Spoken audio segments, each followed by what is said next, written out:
Okay, our next lecture, The Limits of the Frontier, from 1974 to 1989.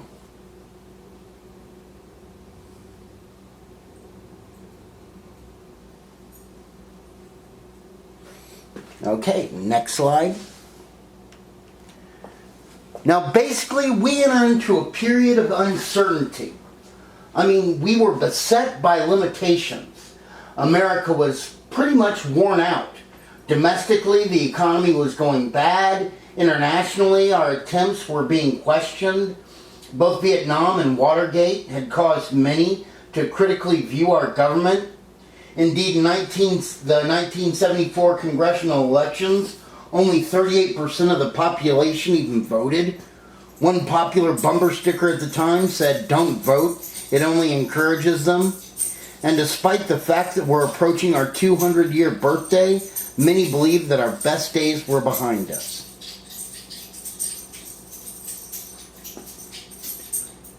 Next slide. So an ad interim presidency. Now Ford was the ultimate political outsider. He was appointed vice president after Nixon's vice president Spiro Agnew resigned. He was thrust into the presidency, and when Nixon resigned from the presidency, one of the first things he does was pardon Nixon from any crimes he may have committed. This caused many to turn against him. Domestically, Ford pretty much wanted to cut business taxes and federal spending and raise the interest rate to deal with our poor economy. Congress, meanwhile, they wanted to increase federal jobs, increase spending, so you have this whole political stalemate that ensued. There you see Ford played football for the Naval Academy. So that's why we have him kind of facing down against the legislative branch. And while Ford was able to block 37 bills, he was unable to build up support for his legislation. Internationally and with foreign policy, he relied heavily on the Secretary of State, Henry Kissinger, just as Nixon had. Nixon's policies were continued, so you had Vietnamization, arms limitation, and détente. And in November of 1974, he actually met with Leonid Brezhnev.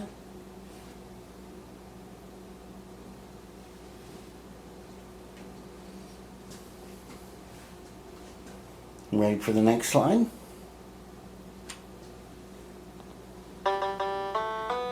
The bicentennial election and the promise of revolution. Basically, Republican candidates between Ford and the popular Governor Ronald Reagan. Both were candidates that were conservative with political experience. Democrats, meanwhile, they chose Jimmy Carter. And Jimmy Carter kind of seemed to be the anti-candidate. He had little political experience beyond being governor of Georgia. But they played this as a big plus. Armed only with his honesty and common sense, he promised to bind the nation's wounds over Watergate and Vietnam. And even though he has less than 54% of the popular vote, he takes the candidacy. Ready for the next slide?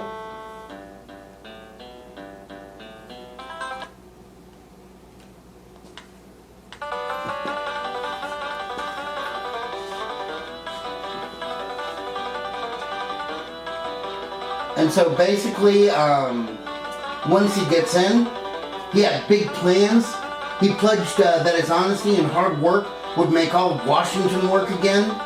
But his honeymoon was really brief. Carter's first budget axed 18 pet projects, which caused many Democrats to side with the Republicans in Congress, forcing Carter to restore many of the cuts.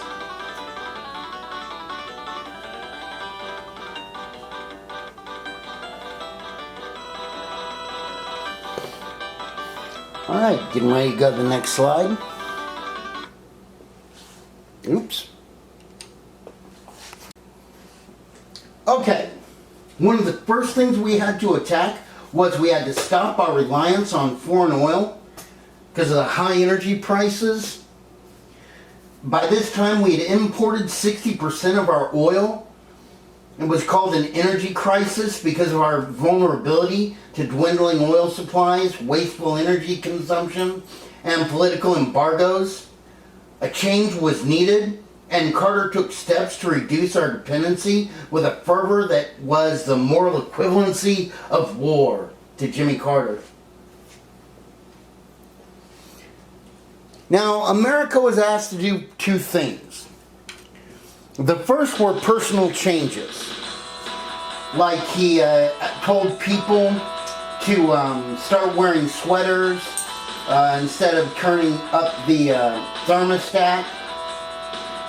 Use public transportation, lower thermostats. So that's all stuff that the citizens could do themselves. Then there were some governmental changes. Getting ready to go to the next slide.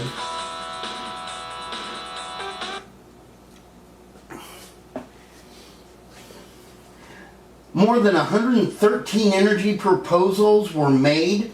They created the Department of Energy. They said research and development for new fuels. They passed special taxes and regulations to prevent excessive profits of energy providers. So what did Congress do? Well, while it did create the Department of Energy and lower the national speed limit to 55, it did very little else. Until a revolution in Iran in 1978 prompted them to approve more funds for research of new fuels. Ready to go to the next slide? Well, what were some of the potential new solutions? Well, going nuclear.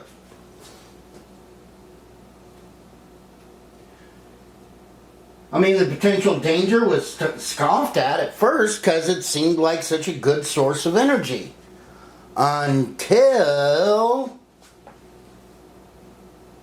March 29th, 1979, at 3 Mile Island.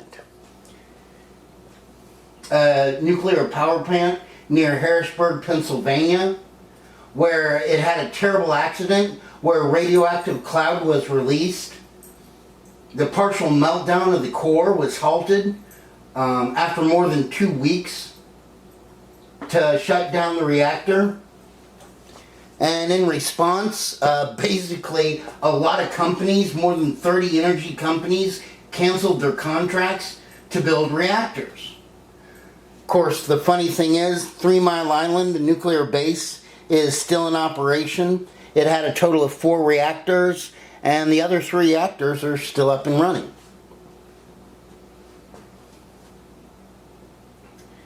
Ready to go to the next slide?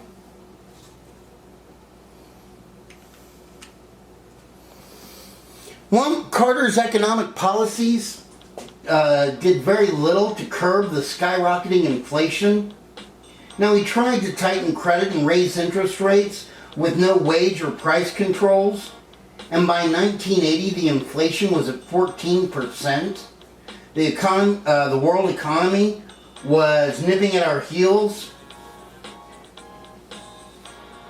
In other words, now countries were making goods and not as dependent on the United States for them. Compounding this, OPEC, or the Organization of Petroleum Exporting Countries, really began to raise the price of oil, especially after our support of Israel and the Yom Kippur War. The price of a barrel of oil went from $2.90 a barrel to $11.65. That's quadrupling it. So when things got really tight, when they squeezed off the oil for us back in 2000, it only doubled, going from like $2 to $4, maybe a little more. Imagine it going from $2 to $8 a gallon. Well, what's that going to do? Well, not only is that going to make you have less money, but it's going to make the cost of everything else go up. And when the cost of everything else goes up, people aren't going to have the money to afford everything they need. So you're going to have people that are laid off jobs and cause an economic downturn. Ready for the next slide?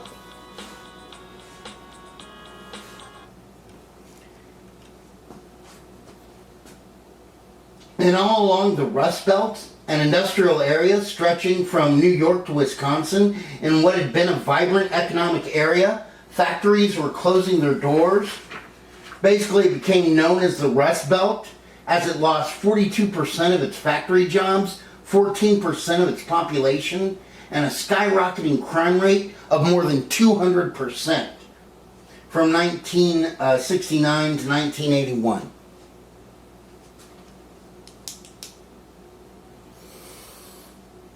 Y'all ready for the next slide?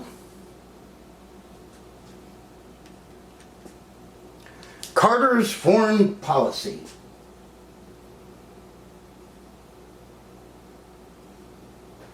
Now, Carter really did advocate for a change in America. He felt that America should be less paternalistic in its approach to the third world nations, overcoming its Cold War desires, and instead focus our attention on building the economies of these other nations, as well as addressing social issues like human rights abuses. Ready to go to the next one? And along with his Secretary of State, Cyrus Vance,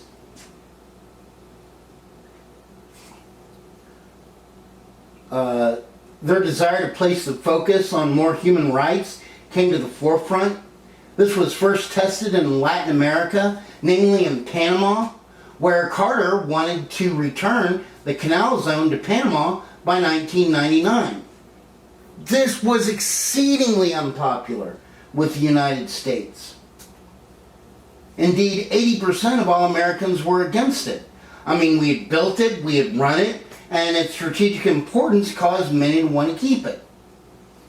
But America did return the Canal Zone by 1999. Ready for the next one?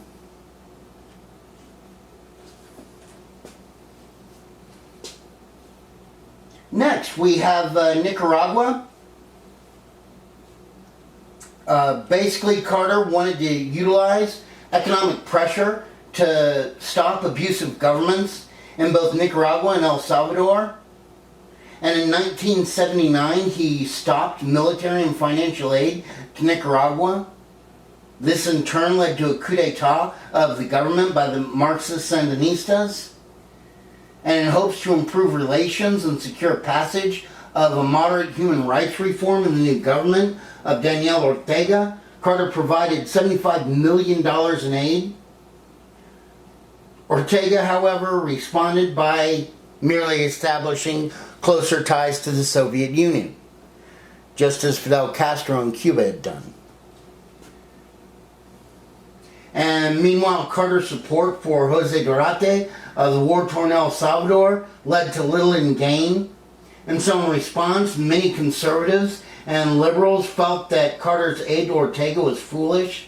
And by 1980, the economic aid to Ortega is ended, and support was given to the counter-revolutionary Contras.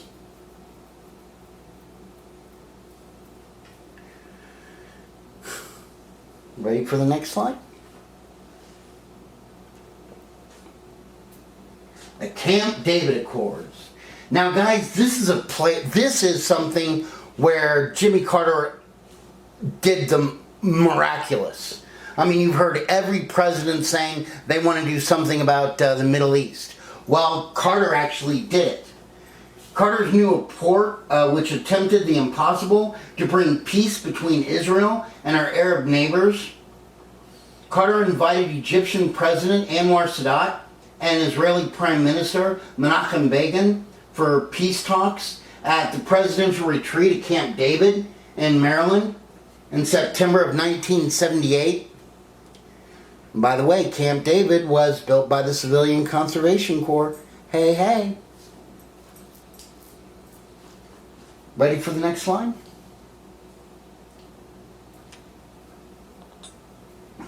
Now, these two guys did have a lot of history. Reagan was born in Poland. He was arrested first by Russia in 1940, later on by the Nazis when they took over that area.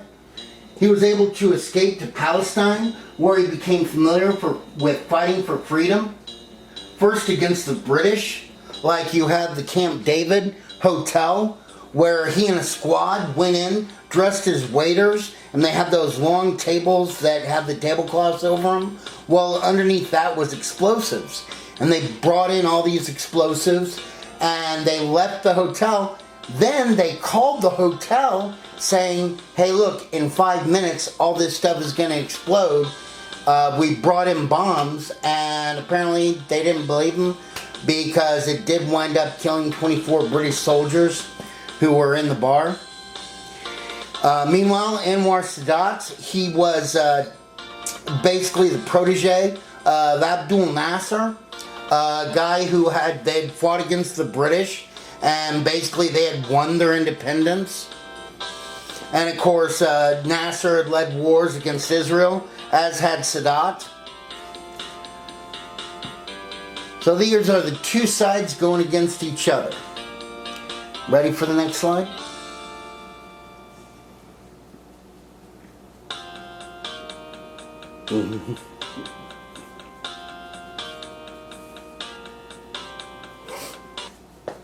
All right. And guys, believe it or not, they were able to come to peace. I mean, the negotiations were tense. They lasted many months.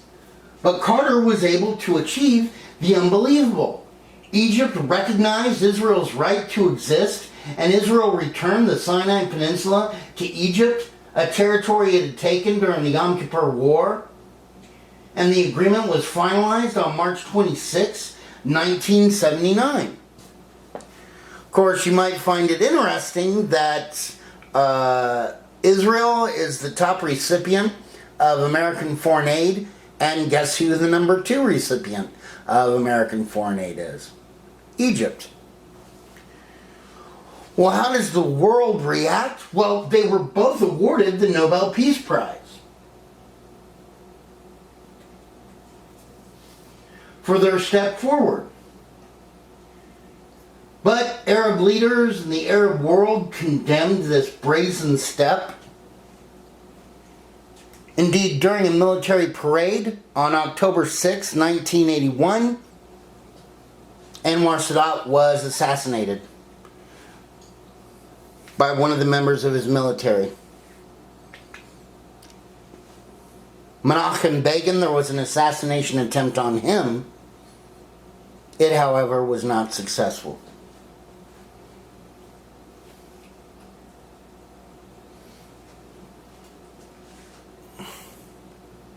Ready for the next slide?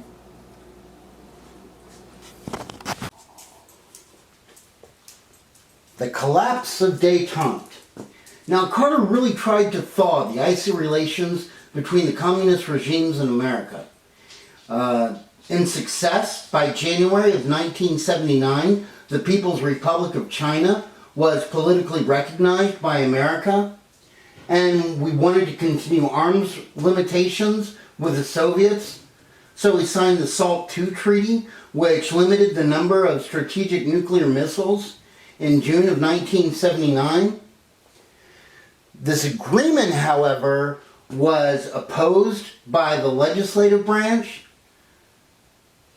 Now, why would it be opposed by the legislative branch? Well, that's because of a little country known only as Afghanistan.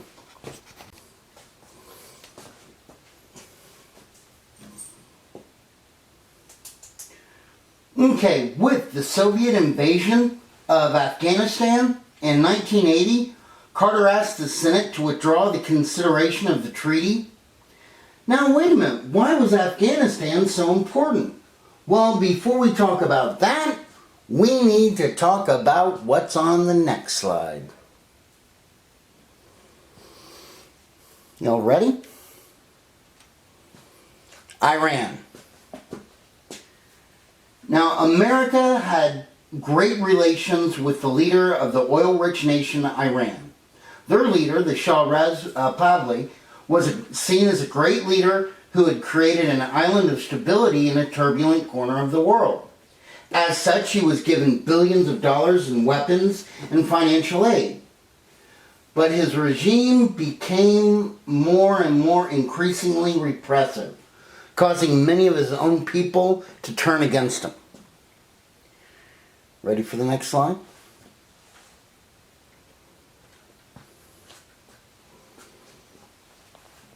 Basically, especially the intensely religious Shiite Muslims, led by the Ayatollah Khomeini, who threw a revolution in 1978,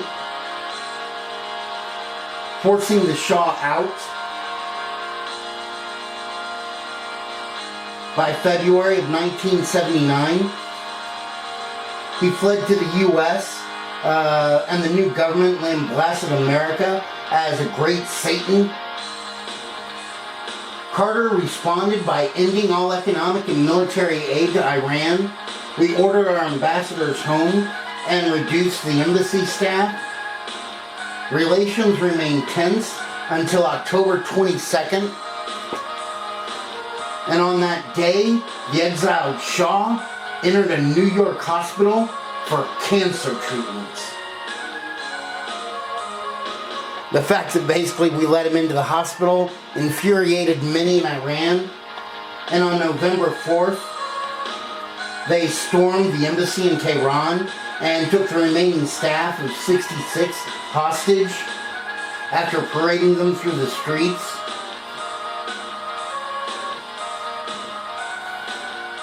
Ready for the next slide?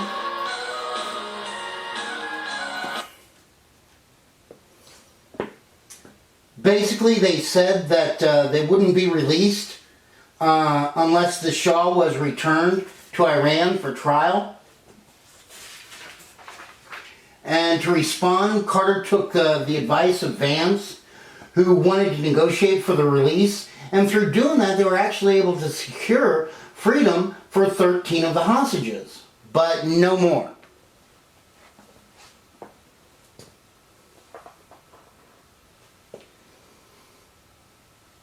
So Galloway, you might ask, what the heck does that have to do with Afghanistan? Well, let's go to the next slide. Well, basically, in Afghanistan, with a hostage crisis brewing, Islamic fundamentalists were bothering the pro-Soviet government that was in Afghanistan.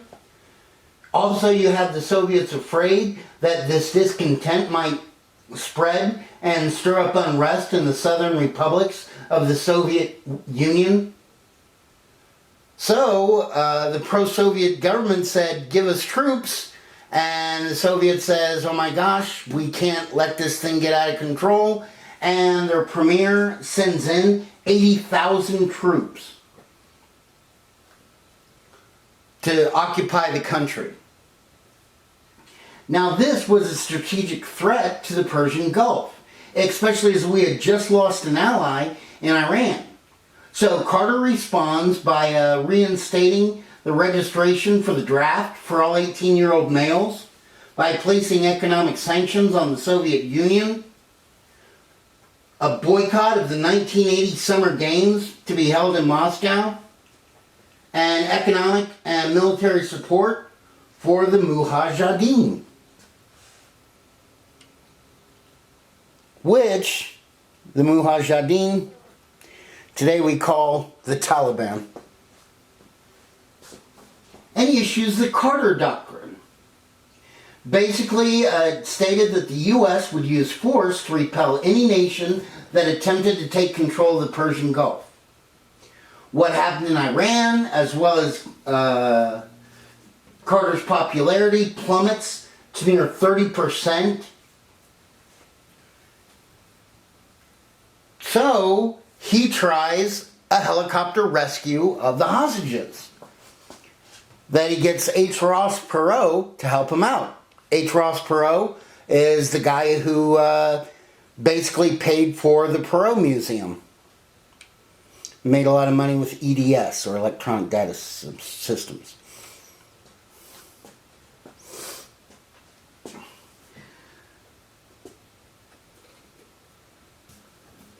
So in April of 1980, the rescue mission takes off, and it is a total disaster.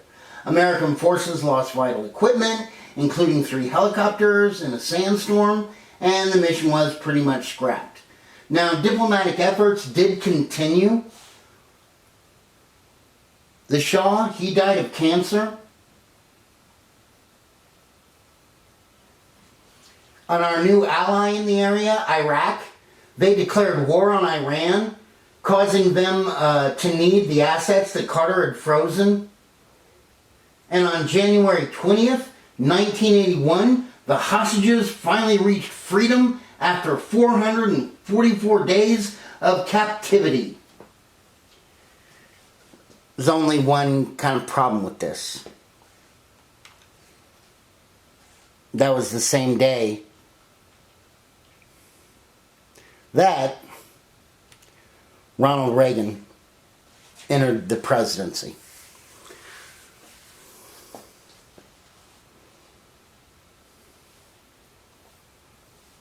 Okay, you ready for the next slide?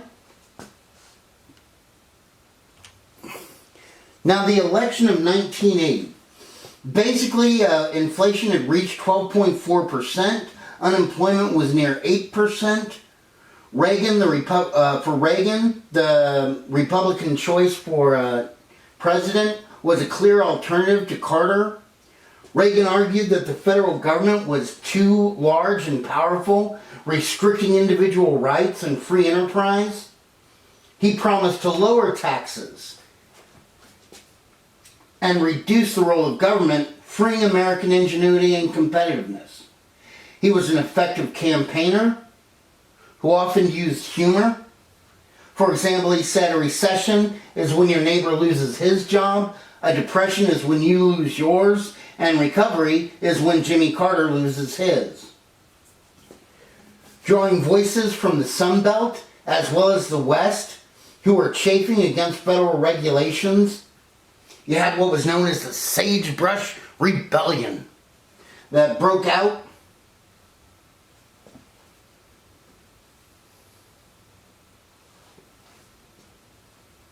Y'all ready for the next slide? Uh-oh.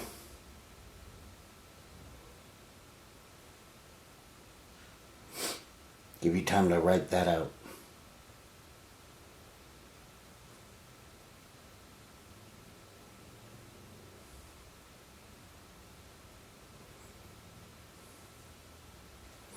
All right, next slide. Basically, you also had the entry of the new group known as the New Right.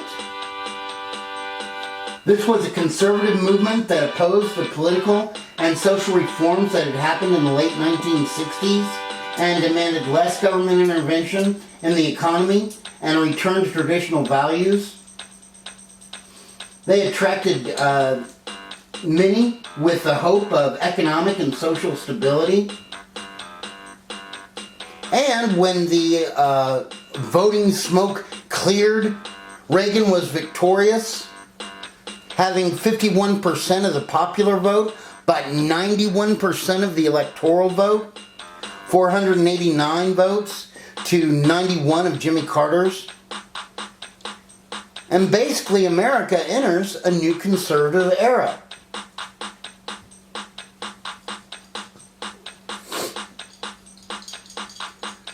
Y'all ready for me to go to the next slide?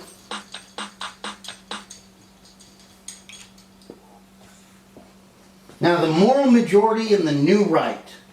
Basically, these guys were vital supporters of Reagan. They were a loosely knit alliance of social and political conservatives They argued that Johnson's Great Society had caused people to lose their will to work and encouraged destructive behavior. The nation's schools had retreated from teaching positive work ethics and moral habits and needed to return to the basics of reading, writing, and arithmetic, as well as traditional values. Utilizing direct mail, the new right was able to reach specific segments of the population. Also, they had highly visible members who were televangelists, being with evangelical Christian sects that did not hesitate to mix religion with politics.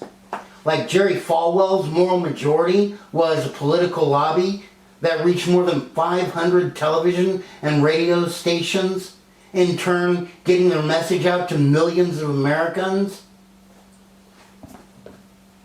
He called on listeners to wage political war on politicians whose views on the Bible, homosexuality, prayer in the school, abortion, and communism were far too liberal.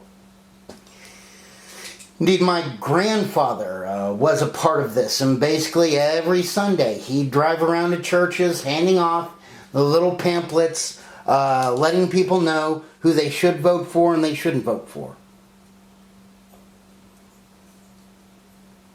Ready to go to the next slide?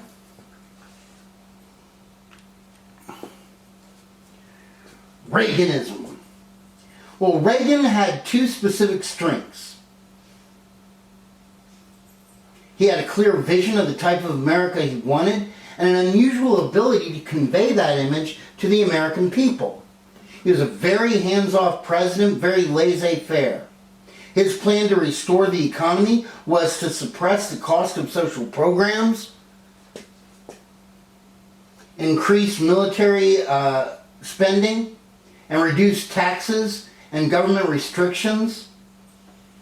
His economic plan was called Reaganomics, and it was big on supply-side economics. Basically, the theory that reducing taxes on the wealthy and increasing money available for investment would stimulate the economy and eventually benefit everybody. Now, a lot of people say, well, if you let rich people have more money, or if you let people have more money, they're just going to spend it foolishly, and the rich people are just going to invest it. Guys, money likes money, and they're going to use that to invest it so they can make more money, which means they can make more goods, and because more goods are being made, that lowers the price for everybody else. I mean, I've never gotten a job from a poor person.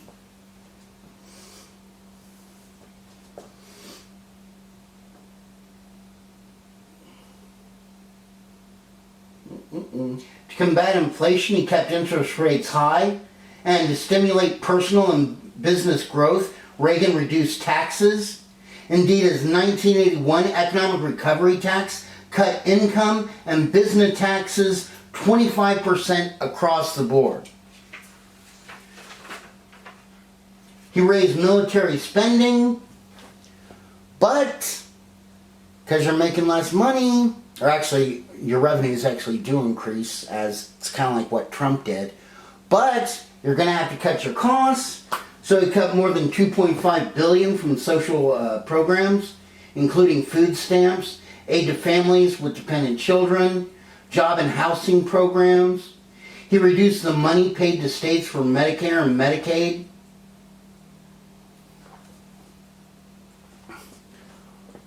Well, what are the results of this? Next slide.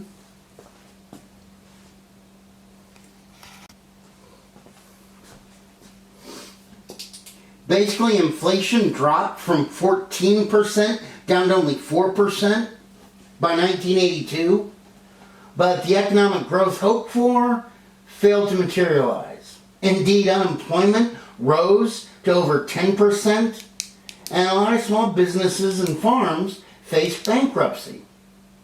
Meanwhile, our trade deficit was soaring. We'd gone from a surplus in 1980 to a deficit of $180 billion by 1984.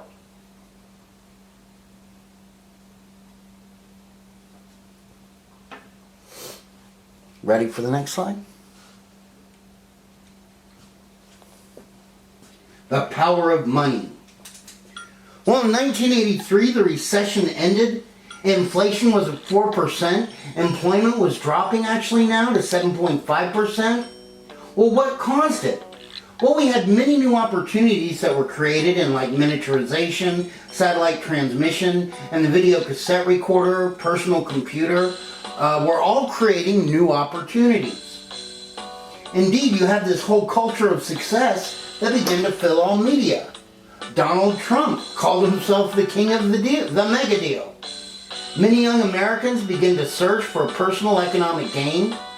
For example, in 1974, only 46% of college freshmen and high school seniors listed being financially successful as their first priority in their lives. But by 1986, 73% of college freshmen put being very well off financially, and 63% of high school seniors listed making lots of money as their first priorities. A new creature had arisen, that of the yuppie, or the young, upwardly mobile urban professional. And the rich were getting richer. The wealthiest 1% of the American economic slice grew from 8.1% to 15% of the economy. Deregulations led to a speculative boom. Savings and loans were deregulated, and they moved into risky speculative ventures and investments.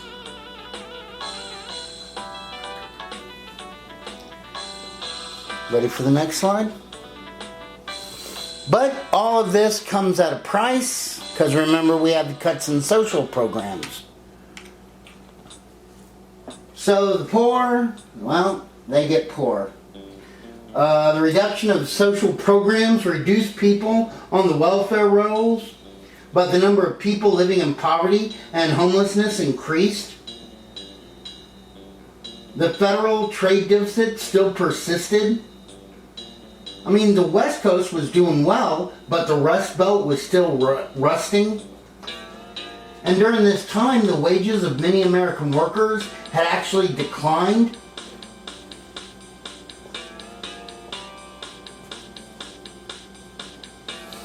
Y'all ready for the next slide? Leading to Black Monday. Excuse me. On October 19th, 1989, the stock market dropped 508 points, losing 22% of its value, making it the largest one-day drop in American history. Quick action by the Federal Reserve, they lowered interest rates and pumped money into the economy, stopped the panic selling, and slowly the stock market began to move up. So that crisis was averted, but then we have the savings and loan crisis. Basically, like the Lincoln Savings and Loans in California, lost more than $2.6 billion in its depositors' money, and its president, Charles Keating, was convicted of fraud. Overall, the government provided more than $500 billion to cover the losses. Because remember, if you go to a bank that's FDIC, that means the government's gonna pay the investors money if the bank goes under. And how does the government get that money? By taxing us. Well, did any of this blowback go and hit? Oh, no. By the late 80s, the financial boom was falling. Donald Trump's credit-based empire was crumbling, and he had to sell his airline and most of his real estate to pay off his creditors, which he'd later bounce back from. But Reagan proved himself to be a Teflon president, as his popularity was unaffected and remained very high. It's kind of the Teflon president. Ready to go to the next slide? Well, Reagan's second term. For re-election, Reagan promised a new day of economic expansion, morality, and a national power, standing tall against communism. The Democratic's primary season actually did more to divide than unite the Democratic Party, with Walter Mondale, who had been the vice president of Jimmy Carter, won the nomination, and he selected Geraldine Ferraro, a legislator from New York, as his vice president, making her the first female of one of the major parties to hold such a position. And once again, major, not minor. Some of the minor parties had done that. Not just named him vice president, named him president. We ready? So once again, what happens when the election smoke clears? Reagan won an overwhelming victory, taking 59% of the popular vote and carrying every state except for Minnesota. Now, we got bad omens on the horizon. The annual deficit had gone from $73.8 billion to more than $200 billion. And the U.S. had become the world's largest debtor nation. Indeed, if the debts had been spread evenly across the American population, everybody would have owed about $5,000 in back then money. And guys, now we would love to have a number like that, even if it was regulated for modern times, like say 13,000. Guys, today, if we wanted to get America out of debt, every American would have to pay about $48,000. That includes little babies who never worked at all. Next slide. Asserting world power. Throughout the 1980s presidential campaign, the Republicans had hammered at Carter's ineffective foreign policy and the slipping American prestige. Reagan believed it was necessary in time to use force to defend U.S. interests in the world. Next slide. The Cold War renewed. Basically, the center of Reagan's worldview was hostility towards the Soviet Union, claiming that it would commit any crime, lie, or cheat to achieve world conquest. America's grand role was to defend global freedom against communism. And Congress supported Reagan with an expansion of the military budget, spending billions, building up all military branches, including funding research for stealth aircraft, and a controversial program called the Strategic Defense Initiative, also known as Star Wars, that basically would use lasers to blast incoming Soviet nuclear missiles.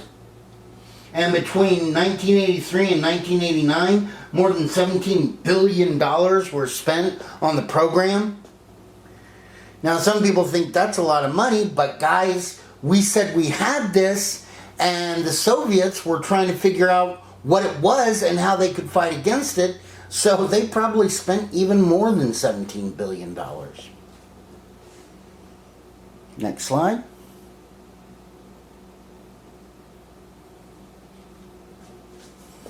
The Middle East.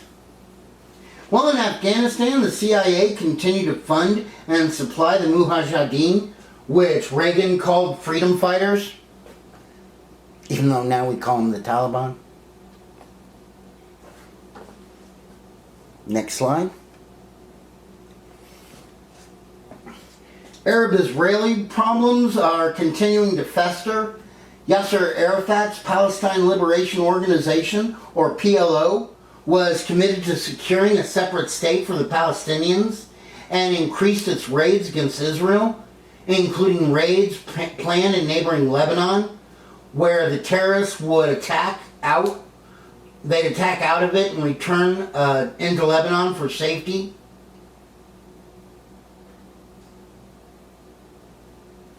And remember, Lebanon is a glorious country, and in the 1950s, it was known as the Paris, Beirut, its capital city, was known as the Paris of the Mediterranean.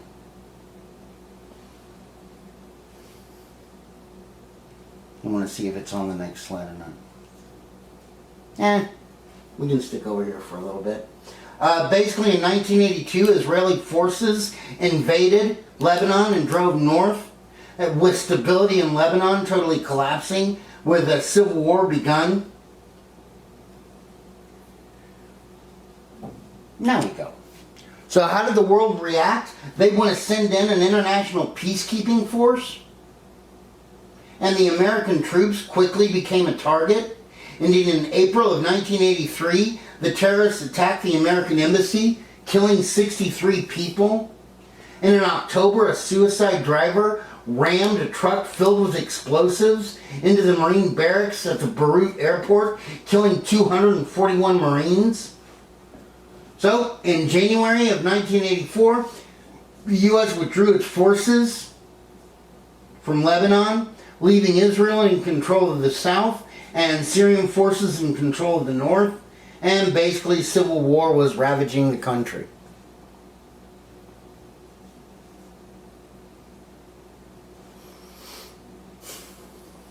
Next slide.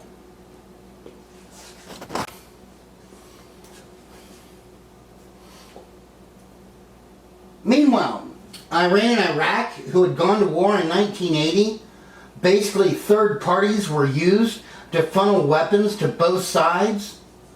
And late in the war, fighting got so fierce there, you had to have American warships escorting oil tankers.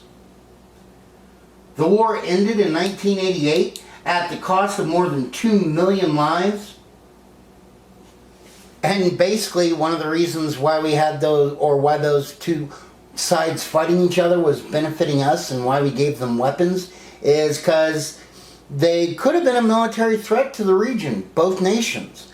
But in beating each other up, they weakened their military so much that they weren't considered that much of a threat. In North Africa, Muammar Gaddafi, a vehemently anti-American leader of Libya, was actively supporting PLO terrorist organizations. And when he was tied to the terrorist bombing of a disco in West Berlin that killed an American soldier, a reprisal raid was called, and the naval and air force planes bombed several targets in Libya, including his personal quarters, which killed his adopted daughter. And indeed, one of my friends was on the aircraft carrier that a lot of these sorties flew off of.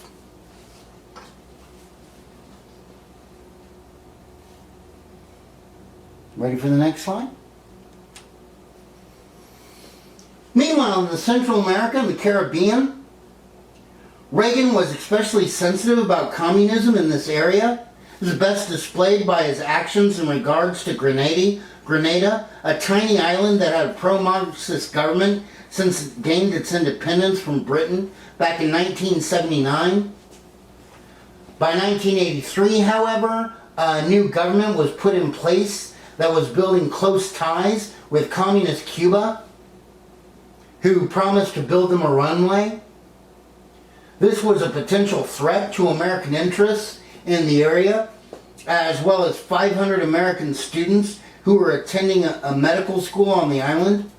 So on October 25th, Reagan ordered an invasion that installed a pro-American government, and more importantly, it broke America from its Vietnam syndrome.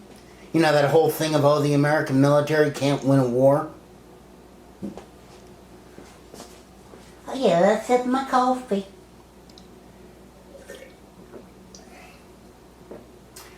Alright, y'all ready to go to the next slide?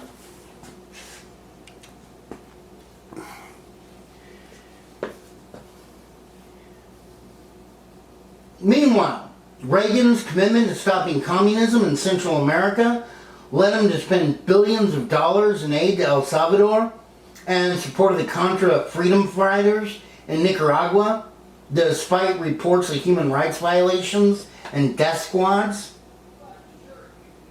Indeed, Congress tried to stop this aid with the Boland Amendment that was passed in 1984 that limited aid sent to those nations to only be for humanitarian purposes. So they can't go to military weapons or anything like that. Well, guys, if you can't go in through the front door, what do you have to do? Go in through the back door. So in 1985, our aid turns covert, and in an arms for hostages deal, weapons were sold to Iran to release some hostages in Lebanon and get the cash which he needed to arm the Contras. And when news of this deal is released, 14 months later, the Iran-Contra hearings are held, where McFarlane, Poindexter, and Oliver North were all found guilty of violating federal laws and sentenced to prison sentences, but nobody was ever able to tie any of it back to Reagan. Ready for the next slide?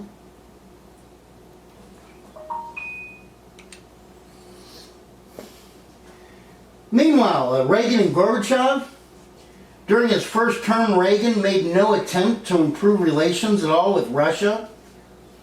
And when the Soviet leader, Konstantin Chernenko, died in March of 1985, Mikhail Gorbachev assumed power.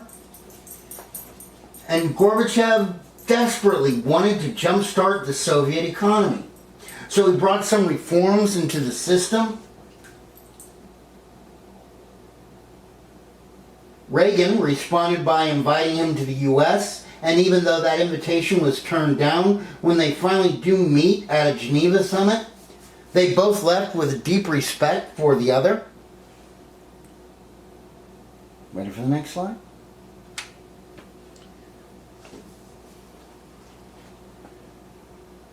Shortly thereafter, Gorbachev begins perestroika and glasnost. Basically, that opened up some privatization of the economy and reduced restrictions and censorship on what things could be said politically. And Gorbachev also began to talk about arms reductions. By December of 1987, negotiations had agreed to eliminate Soviet and American intermediate range missiles from Europe. And in the Intermediate Nuclear Force Treaty, it was signed, which provided for the destruction of all U.S. and Soviet medium-range nuclear missiles verified by inspectors from the other country. So in other words, if the U.S. is destroying missiles, Russians were there to witness and testify, yes, they destroyed those missiles. When the Russians were destroying their missiles, Americans were there to verify and say, yes, those missiles were destroyed. And that is the end.